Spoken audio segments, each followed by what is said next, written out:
Hello everyone, welcome back to my YouTube channel Legal World. In the series of Transfer of Property Act, I have discussed various important concepts relating to the transfer of property. In the previous video, I have discussed with the essential requirement for the valid transfer. इसके अलावा मैंने what property can be transferred, मैंने उसके बारे में भी discuss किया था कि कौन कौन सी प्रॉपर्टी ट्रांसफर की जा सकती है and there are certain exception to the properties which can not be transferred. इसके अलावा मैंने वो प्रॉपर्टीज़ के बारे में, उन प्रॉपर्टीज़ के बारे में भी डिस्कस किया था जिनको आप ट्रांसफ़र नहीं कर सकते, that are restricted by the law, जहाँ पे उसको द्वारा रिस्ट्रिक्शन डाली गई है। और उसके लिए मैंने सेक्शन 6 क्लोज ए से लेकर 6 क्लोज आई तक के आपको सेक्शन डिस्कस किए थे। Today I will discuss with the transfer for the benefit of unborn person. मैं यहाँ पे एक नया कंसेप्ट डिस्कस करने वाली जिसके संबंध में आप जानते हैं कि ट्रांसफर जो है वो अनबोर्न पर्सन को क्या किया जा सकता है। क्या एक ऐसा बच्चा जो अभी जिसने जन्म नहीं लिया है, क्या उसके संबंध में भी प्रॉपर्टी का ट्रांसफर किया जा सकता है। इसके अलावा मैं एक डिस्कस करूंगी that is rule against perpetuity. इसी वीडियो के अंदर मैं ये इंपॉर्टेंट कंसेप्ट डिस्कस करने वाली है। These are the two most important concepts relating to the transfer of property and which are essential. ये वो कंसेप्ट है जो एग्जाम में पूछे ही जाते हैं और ये दोनों कंसेप्ट आपके मोस्ट इंपॉर्टेंट कंसेप्ट हैं, इसलिए इस वीडियो को पूरा देखिएगा। सबसे पहले मैं बताऊंगी transfer for the benefit of unborn person. यदि हम बात करते हैं transfer for the benefit of unborn person, तो यहाँ पे जब आप देखेंगे तो इसको डिस्कस किया गया है section 13 of the transfer of property act. ये आप देखेंगे कि जो सेक्शन 13 है वो ट्रांसफर ऑफ प्रॉपर्टी एक्ट का, टोपा का, वो इसी से डील करता है। वो ये बताता है कि क्या अनबोर्न पर्सन के फेवर में ट्रांसफर किया जा सकता है। जैसा कि मैंने आपको इससे पहले वाली वीडियो में कुछ असेंशियल कंडीशंस बताई थी ट्रांसफ़र के लिए, उसके अंदर मैंने आपको ये भी डिस्कस किया था कि भी जब भी हम प्रॉपर्टी को ट्रांसफ़र करते हैं ट्रांसफर ऑफ प्रॉपर्टी एक्ट के अंदर, there must be transfer between the living persons. मैंने आपको ये कहा था कि जो ट्रांसफ़र हो रहा है ट्रांसफर ऑफ प्रॉपर्टी एक्ट के अंदर वो लिविंग पर्सनस के बीच में होना चाहिए, परंतु यहाँ तो आप, मैं कह रही हूँ कि एक अजन्मे बच्चों को आप ट्रांसफ़र करने वाले हैं, तो क्या ऐसा पॉसिबल है? Yes, it is possible. इसके लिए यहाँ पे जब आप देखेंगे तो सेक्शन जो आपको मैंने 5 तो लेकर जो जितने भी बताए थे वो उस सेक्शन की कुछ अपवाद भी बताए गए हैं। यहाँ अपवाद आपको हर जगह देखने को मिलेंगे, तो यहाँ इसके संबंध में भी कुछ अपवाद है जहाँ पर एक अजन्मे बच्चे के संबंध में भी ट्रांसफ़र किया जा सकता है। एक अजन्मे बच्चे को भी ट्रांसफ़र किया जा सकता है for the benefit of the unborn person. This mean section 13 to 16 of the transfer of property act. यदि आप देखते हैं तो सेक्शन 13 से लेकर 16 तक जो टोपा के जो एक्ट है, सेक्शन है, वो इसी के संबंध में एक्सेप्शन को बताते हैं कि there is the exception relating to the general rule that the transfer must take between the living persons. मैंने आपको बताया ना, जीवित व्यक्तियों के बीच में ट्रांसफर होना चाहिए। इसके संबंध में कुछ अपवाद बताए गए हैं, उसके लिए आप देखेंगे सेक्शन 13 से लेकर 16 तक वो इसी के संबंध में बात करते हैं। ये कहते हैं कि it provides that the right to transfer a property from the born to unborn person. यहाँ पे ये कहा गया है कि एक व्यक्ति जो जीवित है और वो एक अनबोर्न पर्सन को ट्रांसफर कर पाएगा, and that is relating to section 13। If we talk about the section 13, it lays down the procedure with respect to transfer of property for the benefit of unborn person. Section 13 जो है वो ये बताता है कि एक अनबोर्न पर्सन को transfer कैसे किया जा सकता है यदि उसके बेनिफिट के लिए है, यदि वो जो ट्रांसफर आप कर रहे हैं यदि उसके फायदे के लिए है, अनबोर्न पर्सन के लिए जिसने अभी जन्म भी नहीं लिया है, तो ऐसी स्थिति में वो ट्रांसफर किया जा सकता है। तो उसके लिए कुछ रूल बताए गए हैं। तो section 13 deals with the transfer of the property in respect of unborn person, but for this, इसके लिए आपको कुछ कंडीशन वेरीफाई करनी पड़ेगी। सबसे पहले नंबर 1, नो डायरेक्ट ट्रांसफर, मतलब नो डायरेक्ट ट्रांसफर मतलब no transfer can be made directly to the unborn person. यदि हमने किसी अजन्मे बच्चे को हमने कोई प्रॉपर्टी ट्रांसफर करनी है तो कभी भी वो डायरेक्टली ट्रांसफर नहीं की जा सकती। क्या मतलब? Where an transfer of property is for the benefit of the unborn person that is not in existence. भी नेचुरली कि अनबोर्न पर्सन है तो नेचुरली वो एग्जिस्टेंस में नहीं है, तो यदि हमने उसके बेनिफिट के लिए यदि हमने प्रॉपर्टी ट्रांसफर करनी जो अभी दुनिया में भी नहीं आया है, तो at the date of transfer, ऐसी स्थिति में ये जरूरी है कि जब हम प्रॉपर्टी का ट्रांसफर कर रहे हैं, स्थानांतरण कर रहे हैं, तो that must be made firstly a life estate means वहां पे उस प्रॉपर्टी के संबंध में एक लाइफ एस्टेट क्रिएट की जानी चाहिए। क्या कहा है आपको मैंने कि यदि हमने किसी अनबोर्न पर्सन को जो अभी एग्जिस्टेंस में भी नहीं आया है, यदि उस प्रॉपर्टी को हमने उसके बेनिफिट के लिए ट्रांसफर करना है, तो ऐसी स्थिति में firstly a life estate has to be created in favour of the living person to the और the person and then and मतलब हाँ कहने का मतलब है कि एक ऐसा व्यक्ति जो अभी एग्जिस्टेंस में है उसके संबंध में हमें पहले उसको ट्रांसफर करना पड़ेगा, तब वो अनबोर्न पर्सन के पास जाएगा। तो क्या बताया आपको कि फर्स्टली ये लाइफ एस्टेट, इसको कहते हैं लाइफ एस्टेट, कि जब तक वो बच्चा दुनिया में नहीं आता तब तक उसके संबंध में एक लाइफ एस्टेट क्रिएट की जाएगी। मीन्स एक ऐसे व्यक्ति को ट्रांसफर किया जाएगा जो अभी दुनिया में है, और बाद में जब वो बच्चा आ जाएगा नेचुरली वो प्रॉपर्टी उसके नाम में ऑटोमेटिकली ट्रांसफर हो जाएगी। तो a life estate has to be created in favour of the living person. Second one is an absolute interest in favour of the unborn person, कि वहां पे जो प्रॉपर्टी आप ट्रांसफर कर रहे हैं अनबोर्न पर्सन के बेनिफिट के लिए, वहां पे उसके अंदर एक एब्सोल्यूट इंटरेस्ट क्रिएट किया जाना चाहिए अनबोर्न पर्सन के फेवर में, तभी वो प्रॉपर्टी अनबोर्न पर्सन के फेवर में ट्रांसफर की जा सकती है। तो मैंने आपको इसके लिए क्या रूल बताया। Number one, no direct transfer can be made to the unborn person, किसी भी अनबोर्न पर्सन को डायरेक्ट ट्रांसफर कभी भी नहीं किया जाता। Second one is the interest in favor of unborn person must be preceded by the prior interest, वहां पे एक प्रायर इंटरेस्ट क्रिएट किया जाएगा लिविंग पर्सन के फेवर में। Means a life estate has to be created in favour of the living person, एक living person के नाम में हमें वो प्रॉपर्टी पहले ट्रांसफर करनी पड़ेगी। आप उदाहरण के लिए लीजिए, मान के चलो मेरे कोई व्यक्ति ए है और वो किसी बच्चे को प्रॉपर्टी को ट्रांसफर करना चाहता है जो अनबोर्न है इस समय, तो वो कभी भी डायरेक्ट ए जो है वो अपनी प्रॉपर्टी को अनबोर्न पर्सन को ट्रांसफर नहीं कर पाएगा। तो उसके बीच में उसे एक ऐसे बंदे को प्रॉपर्टी ट्रांसफर करनी पड़ेगी, एक ऐसे व्यक्ति को ट्रांसफर करनी पड़ेगी जो लिविंग है। मान के चलो ए ने वो अनबोर्न पर्सन को ट्रांसफर करनी थी, अभी वो नहीं है, इसलिए उसने बी के नाम में ट्रांसफर कर दी प्रॉपर्टी, कि जब बच्चा एग्जिस्टेंस में आएगा वो प्रॉपर्टी उसकी हो जाएगी। और इसके बीच में मान के चलो बी की डेथ हो जाती है, तो ऐसी स्थिति में यदि वो बच्चा जब वो बी की डेथ हुई है तब तक भी बच्चा एग्जिस्टेंस में नहीं आया है, तो ऐसी स्थिति में फिर आपको दूसरे व्यक्ति के नाम में ट्रांसफर करनी पड़ेगी लिविंग पर्सन के नाम में। तो दिस मीन्स बी से फिर वो मान के चलो हमने सी को ट्रांसफर कर दी, और सी के नाम में जब तक रहेगी जब तक कि वो बच्चा एग्जिस्टेंस में नहीं आ जाता, और मान के चलो सी की भी डेथ हो जाती है जब तक वो बच्चा एग्जिस्टेंस में नहीं आता, तो नेचुरली है कि वहां पे हमें फिर दूसरे किसी और व्यक्ति के नाम में ट्रांसफर करनी पड़ेगी जब तक कि वो बच्चा एग्जिस्टेंस में नहीं आता। This means it should come into existence prior to the death of the last life holder। कहने का मतलब है कि जो लास्ट लाइफ एस्टेट होल्डर है उसकी डेथ से पहले पहले बच्चे का एग्जिस्टेंस में आना जरूरी है, तभी अनबोर्न पर्सन को प्रॉपर्टी ट्रांसफर होगी, अदरवाइज वो ट्रांसफर नहीं हो पाएगी। तो दिस मीन्स जब तक वो बच्चा एग्जिस्टेंस में नहीं आएगा उसकी एक लाइफ एस्टेट क्रिएट की जाएगी एक लिविंग पर्सन के फेवर में। यदि उस व्यक्ति की डेथ हो जाती है तो फिर दूसरे पर्सन के फेवर में लिविंग लाइफ एस्टेट क्रिएट करनी पड़ेगी। यदि उसकी भी डेथ हो जाती है तो तीसरे में, जब तक बच्चा एग्जिस्टेंस में नहीं आएगा हमें इसको कंटिन्यूटी में करना पड़ेगा। तो this means the unborn person must come into existence, means he must be in the mother's womb at the time of transfer of the property. Naturally कि वो प्रॉपर्टी के ट्रांसफर के समय वो मदर की मोम में है, and not essentially born before the death of the last life estate holder. Mean last life estate holder के नाम में जब तक वो प्रॉपर्टी चल रही है तब तक वो बच्चा इस समय आ जाना चाहिए। यदि उसके बीच से पहले यदि उसकी डेथ हो जाती है तो फिर वो दूसरे व्यक्ति के नाम में हमें लाइफ एस्टेट क्रिएट करनी पड़ेगी। तो ये आपको रूल समझ में आ गया होगा। इसके अलावा जब हम इसकी नेक्स्ट कंडीशन की बात करते हैं वो ये कहती है कि instant transfer of the rights. यहाँ पे जब हम अनबोर्न पर्सन को प्रॉपर्टी ट्रांसफर कर रहे हैं तो वहां पे इंस्टेंट ट्रांसफर होना चाहिए। क्या मतलब? The unborn person shall become the absolute owner of the said property. जो अनबोर्न पर्सन है उसको कंडीशनल ट्रांसफर नहीं कर पाएंगे। आपको प्रॉपर्टी जो ट्रांसफर करनी है अनबोर्न पर्सन को वहां पे एब्सोल्यूट ट्रांसफर होना चाहिए प्रॉपर्टी का। Means whole interest should be created in the favour of unborn person. यदि पूरी तरह से वो प्रॉपर्टी ट्रांसफर हो रही तभी वो ट्रांसफर मतलब माना जाएगा। तो क्या बताया मैंने आपको? The unborn person shall become the absolute owner of the said property as soon as he comes into existence. All the rights concerning that property shall vest in the unborn person। उसी unborn person के favour में होनी चाहिए। It is to be noted that the transfer can be made to an unborn person but not to the next generation of the unborn person. मैंने आपसे क्या कहा कि अनबोर्न पर्सन को तो ट्रांसफर की जा सकती है परंतु नेक्स्ट जनरेशन के आगे आप नहीं हिसाब लगा सकते।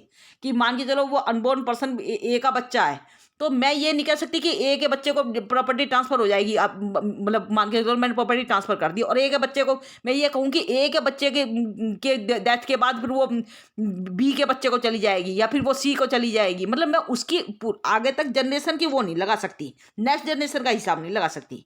तो इसको कहते हैं क्योंकि प्रॉपर्टी को ट्रांसफर करने के लिए जरूरी है कि वहां पे उसको मतलब नेक्स्ट जनरेशन में हम उसको वो क्रिएट लाइफ एस्टेट क्रिएट नहीं कर पाएंगे।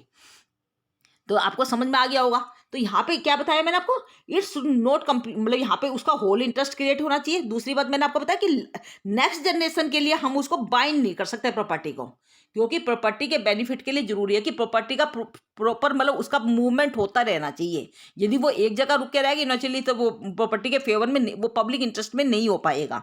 तो अनबोर्न जो है, यदि हम बात करते हैं इसी के संबंध में, यदि मुस्लिम लॉ की बात करते हैं अनबोर्न पर्सन को, क्या प्रॉपर्टी मुस्लिम लॉ में ट्रांसफर हो सकती है? ये तो मैंने हिंदूज की बात करी है। If you talk about the Muslim law, this section does not apply to the Muslim. क्या आप जानते हैं कि ये जो सेक्शन है, मैंने आपको अनबोर्न पर्सन प्रॉपर्टी को ट्रांसफर करने की जो बात की है, ये मुस्लिम के संबंध में कभी भी अप्लाई नहीं होता। And a gift to unborn person is not allowed. यदि आप मुस्लिम के अंदर देखेंगे तो यदि किसी अनबोर्न पर्सन को गिफ्ट भी दिया जाता है तो वो भी कभी अलाउ नहीं होता, except in the cases of waqf. आपने सुना होगा वक्फ के नाम पे जो प्रॉपर्टी है वो केवल अनबोर्न पर्सन को ट्रांसफर की जा सकती है, परंतु अनबोर्न पर्सन को प्रॉपर्टी जनरली ट्रांसफर नहीं की जा सकती। यदि मुस्लिम की बात करते हैं, इस्लाम की बात करते हैं, तो जैसे कि आपको पता है कि इसके संबंध में एक केस भी आया था, अब्दुल खादर के नाम से केस था। तो वहां पे आप ये उस केस के अंदर यही कहा गया था कि मुस्लिम लोग के अंदर अनबोर्न पर्सन को प्रॉपर्टी का ट्रांसफर नहीं हो सकता। Hence for a valid transfer, इसका मतलब ये होगा कि यदि हम किसी वैलिड ट्रांसफर को करना चाहते हैं अनबोर्न पर्सन के फेवर में, for an absolute interest to be created in the favour of unborn person, उसके लिए जरूरी है कि अनबोर्न पर्सन को पूरी तरह से मतलब पूरी तरह से इंटरेस्ट क्रिएट होना चाहिए, एब्सोल्यूट ट्रांसफर होना चाहिए प्रॉपर्टी का। And for the unborn person to come into existence before the life estate has to be created, इससे पहले कि अनबोर्न पर्सन एग्जिस्टेंस में आए उससे पहले उसके लिए एक लाइफ स्टेट क्रिएट की जानी चाहिए, मतलब एक लिविंग पर्सन के नाम में प्रॉपर्टी का ट्रांसफर किया जाना चाहिए। ये आपको समझ में आ गया होगा। यदि वो लाइफ स्टेट जिसके नाम में क्रिएट करी, यदि उसकी डेथ हो जाती है बच्चे के आने से पहले, तो फिर दूसरे व्यक्ति के नाम में लाइफ स्टेट क्रिएट की जाएगी। तो ये आपको पूरा कंसेप्ट क्लियर होगा कि this was all about the section 13। अब मैं बात करती हूँ सेक्शन 14 की। If you talk about the section 14 that deals with rule against perpetuity, वो रूल अगेंस्ट परपेचुटी की बात करता है। Generally the term perpetuity means indefinite period of time. Perpetuity का मतलब क्या होता है कि इनडेफिनेट पीरियड ऑफ टाइम, मतलब एक लंबे समय तक के लिए। इनडेफिनेट मतलब एक ऐसा समय जिसकी हम कोई जानकारी नहीं लगा सकते, या उस प्रॉपर्टी को आप बाइंड कर सकते हैं। Means for the indefinite period of time a property can not B bind. Section 14 of the transfer of property act deals with the rule against perpetuity. Section 14 जो है वो रूल अगेंस्ट परपेचुटी की बात करता है और ये कहता है when an interest is created in favour of unborn person, यदि हमने कोई प्रॉपर्टी अनबोर्न पर्सन को ट्रांसफर करी है, उसके फेवर में यदि इंटरेस्ट क्रिएट किया है, that can not be postponed beyond the lifetime of the person in his favour that property has been transferred. तो यहाँ पे हम उसको मतलब पूरी तरह से बांध नहीं सकते अगली जनरेशन के लिए। तो क्या बताया मैंने आपको, it states that when an interest is created in favour of unborn person the vesting of such interest can not be postponed beyond the lifetime of the person in whose favor life interest has been created plus the minority of the unborn person before the turns 18। क्या भाई जब तक वो person minor नहीं हो जाता, मान के चलो वो बच्चा अभी पैदा होगा और 18 साल का होगा, हो सकता है 18 साल तक के लिए हम उसको बाइंड कर सकते हैं कि 18 साल तक वो लाइफ स्टेट क्रिएट करेगा, परंतु 18 साल के बाद हम ये नहीं कर सकते कि वो बच्चे के बाद यदि वो बच्चा मान के चलो ए है तो ए के बाद वो प्रॉपर्टी भी बी को ही जाएगी, भाई वो किसी और को नहीं दे पाएगा, या फिर बी के बाद फिर वो सी को ही जाएगी। मतलब हम उसको एक लाइफ स्टेट को जो रूल मतलब परपेचुटी क्रिएट नहीं कर सकते, उसको इनडेफिनेट पीरियड के लिए उस प्रॉपर्टी को बाइंड नहीं कर सकते। इसी को रूल अगेंस्ट परपेचुटी कहा जाता है। In order to attack the section 14 of the transfer of property act, यदि हम सेक्शन 14 का अप्लाई करना चाहते हैं ट्रांसफर प्रॉपर्टी एक्ट के अंदर, तो यहाँ पे आपको कुछ कंडीशन वेरीफाई करनी पड़ती है। रूल अगेंस्ट प्रॉपर्टी के लिए क्या क्या कंडीशन है? Number 1, there must be transfer to property. सबसे पहले तो प्रॉपर्टी का ट्रांसफर होना जरूरी है, संपत्ति का हस्तांतरण होना जरूरी है। Second, the set transfer should be in favour of unborn person. Rule against property तभी अप्लाई होगा यदि हमने जो इंटरेस्ट ट्रांसफर किया है वो अनबोर्न पर्सन के फेवर में किया हो, और unborn person must be the ultimate beneficiary. Ultimate जो बेनिफिशियरी है वो आपका अनबोर्न पर्सन ही होना चाहिए। Third is the vesting of the interest in favour of unborn person must be preceded by the limited interest और the life of living person. वहां पे जो इंटरेस्ट है मतलब अनबोर्न पर्सन का, वो एक लिमिटेड इंटरेस्ट होना चाहिए। That must be preceded by the limited interest on life estate of the living person. मतलब कहने का मतलब उसको आप आगे तक क्लेरिफाई नहीं कर पाएंगे। नेक्स्ट है, unborn person must be in existence at the expiration of the interest, कि जब वो आपका उस व्यक्ति का इंटरेस्ट क्रिएट खत्म हो रहा है, लिविंग पर्सन जिसके नाम में हमने लाइफ एस्टेट क्रिएट की है, उसके जाने से पहले, उसके खत्म होने से पहले, उसके मरने से पहले वो अनबोर्न पर्सन एग्जिस्टेंस में आ जाना चाहिए, तभी वो अनबोर्न पर्सन को जाएगी। अदरवाइज ये नहीं है कि हम ये कहते हैं कि अनबोर्न पर्सन एग्जिस्टेंस में नहीं आएगा तो वो बी को चली जाएगी, बी भी एग्जिस्टेंस में नहीं आएगा तो सी को चली जाएगी। हम ऐसा नहीं कर सकते, इसी को कहा जाता है रूल अगेंस्ट परपेचुइटी। तो क्या बोलेंगे, the vested interest in favour of unborn person may be postponed only up to the life of the living person. केवल वो लिविंग पर्सन के लाइफ तक की उसको पोस्टपोन किया जा सकता है अनबोर्न पर्सन के इंटरेस्ट को, plus the minority of the ultimate beneficiary. या ये कह सकते हैं कि भी जब तक वो अल्टीमेट बेनिफिशरी जो माइनर व्यक्ति जो अनबोर्न पर्सन है, जब तक वो 18 साल तक का नहीं हो जाता तब तक लिविंग पर्सन के नाम में लाइफ एस्टेट क्रिएट की जाएगी। ये नहीं है कि आगे तक के लिए आप उसे बांध दे प्रॉपर्टी को कि भैया वो लिविंग पर्सन मतलब जब तक वो आपका अनबोर्न पर्सन 18 साल क्या मतलब 30 साल का होएगा तब तक वो आप मतलब लिविंग पर्सन के नाम में होती रहेगी, ऐसा नहीं कह सकते। मतलब आप उसको बांध नहीं पाएंगे। इसके लिए मैं आपको एक एग्जांपल देती हूँ। ए ट्रांसफर प्रॉपर्टी टू बी, मान के चलो ए ने कोई प्रॉपर्टी ट्रांसफर करी बी को फॉर द लाइफ, उन्होंने उसके लाइफ तक के लिए क्रिएट की है कि भी जब तक वो बी जीवित रहेगा वो प्रॉपर्टी बी के नाम में रहेगी। And then to his first time who is presenting not in existence who attain, या फिर हम ये कहते हैं कि ए ने कोई प्रॉपर्टी ट्रांसफर करी बी को और वो बी जब तक बी के नाम में रहेगी, जब तक कि बी, सीधी बात है कि जब तक वो बी का लाइफ, जब तक वो बी जीवित है। हम ये नहीं कह सकते कि बी के मरने के बाद वो प्रॉपर्टी बी के बच्चे को ही जाएगी, या फिर बी के बच्चे के 18 साल की उम्र मतलब अटेन होने के बाद वो आगे मतलब जब तक वो 18 साल के नहीं होगा तब तक वो प्रॉपर्टी उसी के नाम में रहेगी। Hence the unborn person would not attain a vested interest in the property upon his birth। इसका मतलब ये होगा कि जो अनबोर्न पर्सन है उसके फेवर में एक वेस्टेड इंटरेस्ट क्रिएट नहीं होगा। क्या बताया मैंने, unborn person would not attain a vested interest in the property upon his birth but only upon attaining the age of majority. हम ये कहेंगे कि वहाँ पर जब तक वो अनबोर्न पर्सन मेजोरिटी ऑब्टेन नहीं कर लेता, मतलब 18 साल का नहीं हो जाता, तब तक आप उस इंटरेस्ट को ट्रांसफर कर सकते हैं, बट लाइफ लिविंग पर्सन के नाम में क्रिएट कर सकते हैं, उसके आगे क्रिएट नहीं कर पाएंगे।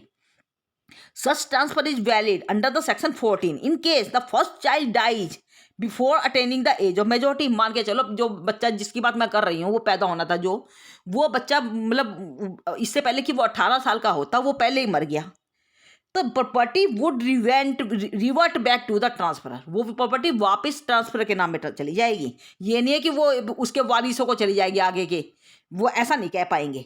The property would revert back to the a, वो ए जो ट्रांसफरर था उसके नाम में वापस चली जाएगी। And here's as the case में भी, या फिर उसके जो वारिस है, जो ए के वारिस है, जो ट्रांसफरर है, उसके जो उसके लीगल हियरर होने चाहिए, अपेरेंट वो होने चाहिए नेचुरली, या उनके नाम में जाएगी। मतलब कहने का मतलब वो प्रॉपर्टी ट्रांसफर के नाम की रहेगी, समझी जाएगी।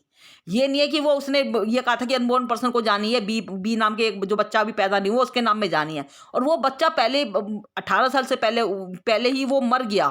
नेचुरली ये नहीं कह सकते कि ब्रो उसके जो बच्चा था जो जिसको पैदा होना था उसके भाई बंधु पैदा हुए तो उनके नाम में चली जाएगी, ऐसा आप नहीं कर पाएंगे। वो वापिस यदि वो बी पैदा नहीं होता या बी पैदा होने के बाद 18 साल के होने से पहले मर जाता है तो वो वापिस ट्रांसफर के पास ही चली जाएगी, वो आगे नहीं जाएगी। तो इसको कहते हैं रूल अगेंस्ट परपेचुइटी। तो a transfer the property to be, मान के चलो एक एग्जांपल और लेते हैं। मान ने चलो ए ने कोई प्रॉपर्टी बी को ट्रांसफर करी है and then to his unborn child, और ये कह दिया कि ए ने कोई प्रॉपर्टी कहा भी मैं बी को ट्रांसफर कर रहा हूँ, और बी के बाद ये कहता है कि वो प्रॉपर्टी जो है वो बी के होने वाले बच्चे को पास जाएगी, बी के अनबोर्न पास जाएगी। और या ये कह दो कि when he attains the age of 30 year, या ये कहना चाहे कि जब तक वो बी का बच्चा जो वो 30 साल का नहीं हो जाता तब तक वो प्रॉपर्टी बी के नाम में रहेगी, और 30 साल का हो जाएगा फिर वो बी के बच्चे के पास चली जाएगी। तो यहाँ पे ये जो इंटरेस्ट इसने क्रिएट किया है जो लंबे समय के लिए, वो वाइड होगा, वो माना नहीं जाएगा। सेक्शन 14 के हिसाब से वो रूल अगेंस्ट परपेचुइटी हो जाएगा। मीन्स वहाँ पे जो लॉन्ग टाइम के लिए वो प्रॉपर्टी को बांधने की जो कोशिश की जा रही है ना वो फेल हो जाएगी उसकी। तो इस तरह से जब आप देखेंगे तो जो प्रॉपर्टी होती है उसको बाइंड करके कभी भी नहीं रखा जा सकता। वहां पे उस प्रॉपर्टी का मतलब पब्लिक इंटरेस्ट के लिए उसका फ्लो होना जरूरी है, उसको मतलब उसका मालिक बदलते रहना जरूरी है। यदि हम बात करते हैं रूल अगेंस्ट परपेचुइटी की, तो इसके संबंध में कुछ एक्सेप्शन भी है। आप जब देखेंगे तो रूल अगेंस्ट परपेचुइटी जो है, इसके संबंध में कुछ अपवाद भी बताए गए हैं। There are certain exception to the rule against perpetuity. कौन कौन से एक्सेप्शन है? Number 1, it does not apply to a lease. आपने लीज के बारे में सुना होगा, पट्टे के बारे में सुना होगा। पट्टे के द्वारा जो प्रॉपर्टी ट्रांसफर की जाती है उसके संबंध में कभी भी रूल अगेंस्ट परपेचुइटी अप्लाई नहीं होता। Second is it does not apply to a preemption clause. Preemption clause पे भी ये कभी भी रूल अगेंस्ट परपेचुइटी अप्लाई नहीं होगा। पर्सनल एग्रीमेंट्स, यदि कोई पर्सनल एग्रीमेंट्स हुए आपस के, आपके समझौते हुए हैं कोई, उसके संबंध में भी अप्लाई नहीं होता। या फिर transfer for the public benefit, यदि कोई जो प्रॉपर्टी ट्रांसफर हुई है यदि किसी पब्लिक बेनिफिट के लिए ट्रांसफर हुई है, मतलब जनता के कल्याण के लिए यदि वो प्रॉपर्टी का ट्रांसफर हुआ है, तो ऐसी स्थिति में भी आप ये कहेंगे कि रूल अगेंस्ट परपेचुइटी अप्लाई नहीं हो पाएगा। तो ये मैंने आपको बताया रूल अगेंस्ट परपेचुइटी की कुछ एक्सेप्शन। तो यहाँ पे एक्सेप्शन के बारे में मैंने क्या बताया कि यहाँ पे जो रूल अगेंस्ट परपेचुइटी है, यदि वो लीज के संबंध में यदि प्रॉपर्टी ट्रांसफर की गई है, प्रीएम्पशन क्लोज में अप्लाई ट्रांसफर की गई, तो या फिर पर्सनल एग्रीमेंट हुआ है, या फिर ट्रांसफर यदि किसी पब्लिक बेनिफिट के लिए हुआ है, तो रूल अगेंस्ट परपेचुइटी अप्लाई नहीं होता। तो यहाँ मैंने लिखा था ना गिफ्ट टू चैरिटी, यदि वो गिफ्ट दिया गया चैरिटी के लिए, भाई चैरिटी आप समझते हो ना, दान की गई है प्रॉपर्टी, तो नेचुरली वहां पे रूल अगेंस्ट परपेचुइटी का कोई संबंध ही नहीं रह जाता। सेकंड मैंने बताया personal agreement, agreement which do not create any interest in the property. यदि कोई ऐसा एग्रीमेंट हुआ जहां पे कोई इंटरेस्ट ही क्रिएट नहीं हो रहा प्रॉपर्टी के अंदर, पर्सनल एग्रीमेंट हुआ है, तब भी रूल अगेंस्ट परपेचुइटी अप्लाई नहीं होगा। Contract for perpetual renewal of the lease, मैंने आपको बताया लीज के केसेस में अप्लाई होता ही नहीं है ये। And the last one is charges created on a property, preemption suit जिन्हें हम कहते थे, प्रीएम्पशन क्लोजेस, उनके ऊपर भी प्रॉपर्टी अप्लाई, ये सेक्शन 14 जो है वो अप्लाई नहीं होता। And if you have any doubt then you must put down in the comment section, and don't forget to like, share and subscribe this channel for the further update. Thank you.